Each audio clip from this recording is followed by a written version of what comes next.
ஓ hi all என்னடா ஏதோ ஒரு ஹிஸ்டாரிக்கல் பிளேஸுக்கு கூட்டிகிட்டு வந்திருப்பா அப்படின்னு தான் நினச்சிருப்பீங்க. பட் அதுதான் கிடையாது. இந்த வீடியோவில் நீங்கள் ஒரு புது விஷயத்த கேட்க போகிறீங்க. கடைசி வரைக்கும் இந்த வீடியோ பாருங்கள். இது வந்து டாஷ்கெண்டோட மெட்ரோ ஸ்டேஷன் அப்படின்னு சொன்னால் நீங்கள் நம்புவீங்களா? பாருங்கள் எவ்வளோ பிரம்மாண்டமா ஒரு பேலஸ் மாரியே இருக்கா? ஸோ அந்த மாரி தான் எங்களுக்கு இருந்துச்சு நாங்க ஃபர்ஸ்ட் டைம் பார்க்க. இந்த டாஷ்கண்ட் மெட்ரோஸ் எல்லாமே 1977ல பில்ட் பண்ணியிருக்காங்க. அண்ட் தென் இந்த மெட்ரோ ஸ்டேஷன்ஸ்லாம் டூரிஸ்ட்டுக்கு வந்து ரெஸ்ட்ரிக்டடா வச்சிருந்தாங்க 2018 வரைக்கும். அதுக்கப்புறம் தான் டூரிஸ்ட்லாம் அலோவ் பண்ண ஆரம்பிச்சிருக்காங்க. ஃபோட்டோஸ், வீடியோஸ்லாம் எடுக்கவே. ஏன் அப்படின்னு கேட்டிங்கன்னா, இந்த டாஷ்கெண்டோட மெட்ரோ ஸ்டேஷன்ஸ் எல்லாம் பாம்ப் ஷெல்டர்ஸா அவங்க யூஸ் பண்ணிட்டு இருந்திருக்காங்க. அண்ட் தென் இது வந்து எர்த்குவேக் ரெசிஸ்டன்ஸ் வச்சு கட்டியிருக்காங்க அப்படின்னு சொன்னா நான் நம்புவீங்களா? நீங்க வேணா Googleல போய் செக் பண்ணி பாருங்க.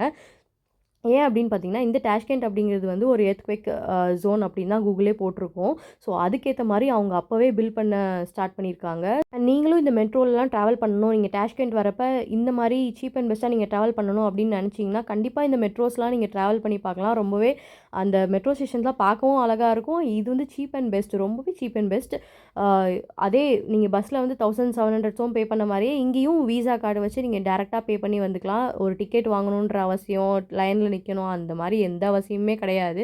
நீங்க விசா கார்டு கையில வச்சிருந்தீங்கன்னா, டைரக்ட்டா டேப் பண்ணி உள்ள வந்துக்கலாம். நீங்க எந்த ஸ்டேஷன்லேருந்து எந்த ஸ்டேஷன் போகணும்னாலுமே 1700 தான் அவங்க வந்து சார்ஜ் பண்றாங்க. ஸோ இது வந்து ஒரு இன்ஃபர்மேட்டிவான வீடியோவா இருக்கும்னு நினைக்கிறேன். Okay bye. நம்ம இன்னொரு வீடியோல பார்க்கலாம்.